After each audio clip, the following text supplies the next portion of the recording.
Hello बच्चों, तो कैसे आप सब लोग। स्वागत है हमारे यूट्यूब चैनल मैथ्स बाय पिनेसर में। देखिए आज आपकी ये बहुपद की दूसरी क्लास है।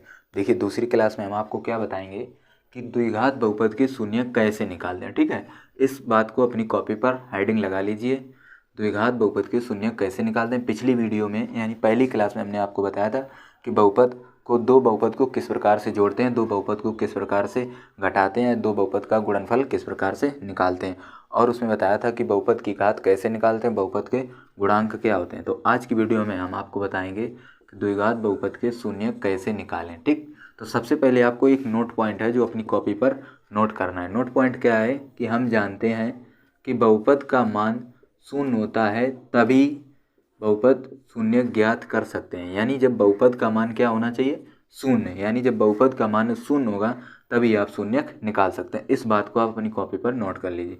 अब आपको बताते हैं एग्जाम्पल के द्वारा। देखिए आपको एक एग्जाम्पल दिया गया है कि बहुपद पी एक्स बराबर 2x² - x - 3 के शून्य ज्ञात कीजिए। और आप शून्य कब निकाल सकते हैं, जब बहुपद का मान कैसा हो, शून्य होता हो। ठीक, तो सबसे पहले आपको लिखना है कि पी एक्स बराबर क्या होना चाहिए, शून्य। यानी बहुपद का मान क्या होना चाहिए, शून्य, तभी आप शून्य ज्ञात कर सकते हैं। ठीक है, तो पी एक्स बराबर क्या होना चाहिए, शून्य। अब आपको पी का मान लेना है, रखना है 2x² - x - 3, इसके बराबर क्या लिखेंगे, 0। ठीक, 0 रखने पर अब आपको सिंपल, अब यहाँ पर आपको सिंपल गुणनखंड करने हैं। क्या करने हैं, गुणनखंड। देखिए गुणनखंड का इसके जो आपकी तीसरी क्लास आएगी उसमें आप लोगों को गुणनखंड बताएंगे, लेकिन फिर भी आज आप लोग समझ लीजिए। देखिए इसमें इसका गुणा करेंगे तो 3 दूनी 6। मान लीजिए आपके पास कितना है, 6। 6 को आपको एलसीएम लेना है और यहाँ पर कितना है, x यानी 1। ठीक, तो काटिए, 2 या 6 और 3 एकम 3। तो आपके गुणनखंड क्या है, 2 और 3। देखिए 3 और 2, यही तो है, 3 और 2। 3 दूनी 6 और 3 से अगर हम 2 घटाएंगे तो कितना आएगा, 1 यानी x।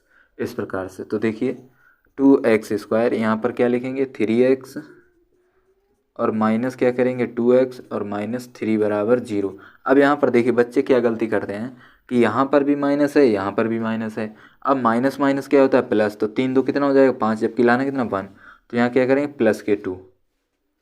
क्यों, क्योंकि 3 से अब 2 घटाएंगे तो 1 बचेगा, लेकिन हमें प्लस का नहीं, 1 किसका लाना है, माइनस का। तो इसीलिए माइनस की संख्या बढ़ी। तो अब यहाँ और यहाँ देखिए, तो यहाँ पर कॉमन क्या है, x। तो क्या बचेगा, 2x - 3।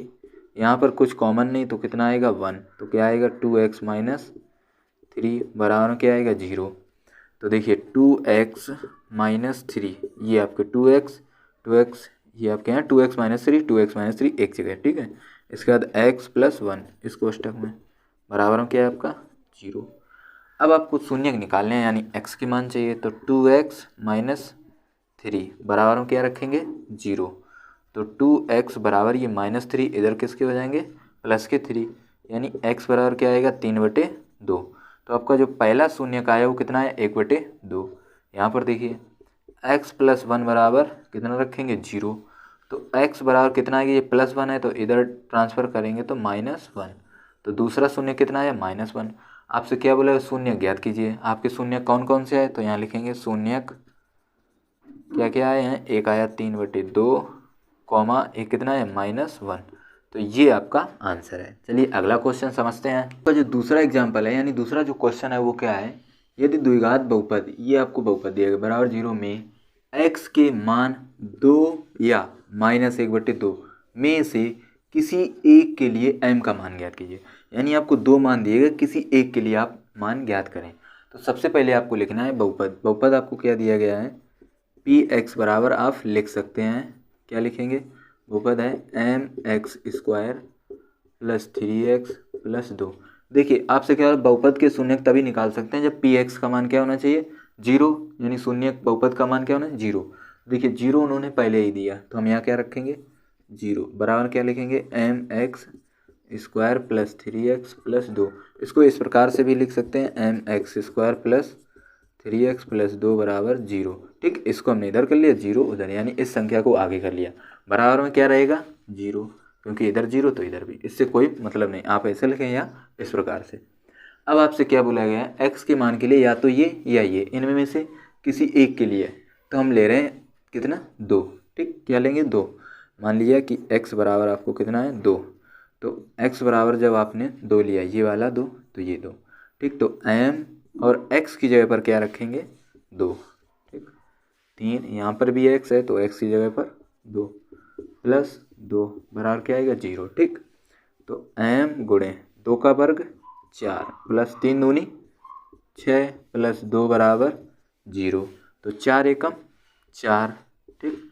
6 2 8 बराबर क्या आएगा 0, ठीक। 4 का इसमें गुणा किया तो 4 एकम 4m और 6 2 8 बराबर 0, तो 4m बराबर, ये +8 है तो इधर किसका हो जाएगा -8, ठीक।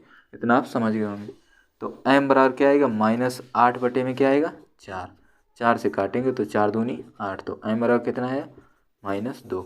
तो आपसे क्या बोला m के किस मान के, यानी m का मान ज्ञात करो, तो m का मान कितना है -2। चलिए एक और क्वेश्चन। तो देखिए अब आपके पास 2 क्वेश्चन है। एक क्वेश्चन ये है कि बहुपद px बराबर 2x + 1 का शून्यक ज्ञात करो। एक क्वेश्चन है कि जांच कीजिए कि -2 और 2 बहुपद x + 2 की शून्यक है या नहीं। ये दोनों क्वेश्चन आपको लगाने हैं। देखिए तो किस प्रकार से लगाएंगे। आपसे बोला गया कि बहुपद इसके शून्यक ज्ञात कीजिए, यानी px बराबर आपको क्या दिया गया है 2x + 1। शून्यक आप तभी निकाल सकते हैं जब बहुपद का मान क्या होना चाहिए 0, यानी px बराबर क्या होना चाहिए 0। तो सिंपल क्या लिखेंगे 2x, देखिए क्या लिखेंगे 2x + 1 बराबर क्या रखेंगे 0, क्योंकि px की जगह पर क्या रखेंगे 0। इसके बाद देखिए 2x बराबर ये +1 तो इधर किसके हो जाएंगे -1, तो x बराबर क्या आएगा -1/2, ये वाला। तो ये आपके क्या है शून्यक, ठीक। तो ये आपका आंसर है। इस बहुपद के शून्यक क्या है -1/2। यहाँ लिख सकते हैं, क्या लिखेंगे शून्यक बराबर -1/2, ये आंसर।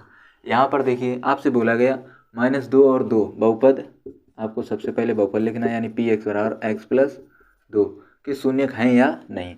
तो सबसे पहले देखिए इसमें हम 2 तरीके बताएंगे। सबसे पहले आपको सिंपल यही करना है, शून्यक ज्ञात करना है, यानी px बराबर क्या रखना है 0, ठीक है।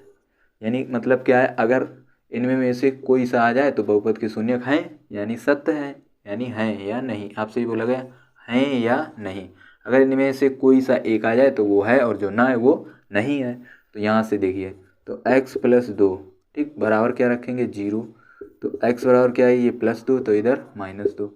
अब देखिए -2 यानी ये, तो यहाँ क्या लिखेंगे x बराबर -2 बहुपद x + 2 का शून्यक है, ठीक, ये इसका शून्यक है।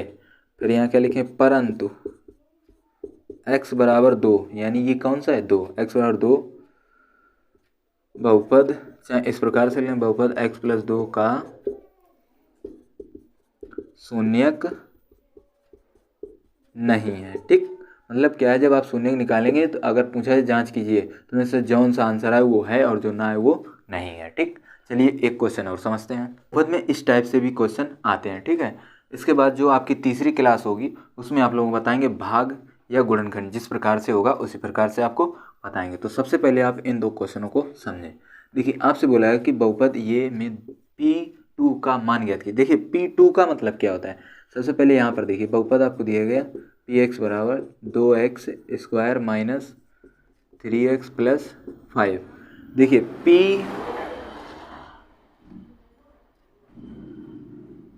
तो यहाँ पर देखिए P2 का मतलब क्या है, यहाँ पर क्या लिखें P2। तो देखिए सिंपल, देखिए आपको यहाँ लिखा है px और x की जगह पर क्या है 2। देखिए यहाँ पर क्या लिखा है x और यहाँ पर क्या लिखा है 2। मतलब क्या है कि x की जगह पर आपको क्या रखना है 2, ठीक है। तो x की जगह पर 2, यहाँ देखिए 2 है तो 2, यहाँ x की जगह पर 2 -3, यहाँ x की जगह पर 2 + 5। तो P2 देखिए 2 गुणे 2 का वर्ग 4 -3 दूनी 6 + 5। तो देखिए 4 दूनी 8 -6 + 5, तो ये है P2। अब यहाँ से देखिए P2, तो 8 प्लस के हैं और +5, 8 5 13, प्लस के 13 से अगर हम -6 करेंगे तो कितना आएगा 7, कितना आएगा 7। तो इसका आंसर कितना है 7। इसी प्रकार ये देखिए यहाँ पर क्या लिखा है 22 और यहाँ पर क्या लिखा है -1, यानी 22 की जगह पर हम क्या रखेंगे -1।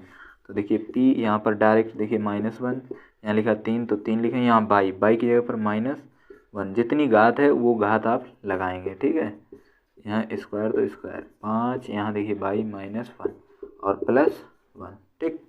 सिंपल यहाँ पर क्या लिखेंगे, यहाँ लिखेंगे 3 गुणे 1 का क्यूब 1, लेकिन माइनस है तो -1, माइनस माइनस प्लस 2 गुणे 1 का वर्ग 1, प्लस माइनस माइनस 5 एकम 5 प्लस 1, तो P -1 प्लस माइनस माइनस 3 एकम 3 प्लस 2 एकम 2 5 प्लस 1, तो P -1। देखिए तो माइनस माइनस वाले जोड़ लेंगे पहले, -3 -5 तो माइनस माइनस प्लस यानी माइनस के 8 प्लस 2 और 1 3, तो P -1 प्लस माइनस माइनस 8 से अगर हम 3 घटाएंगे तो कितना आएगा -5। ये आपका आंसर है। तो चलिए मिलते हैं तीसरी क्लास में, तब तक आप इन्हीं क्वेश्चनों को प्रैक्टिस करें, अपने बुक से इन्हीं क्वेश्चनों को अच्छे से समझें और लगाएं।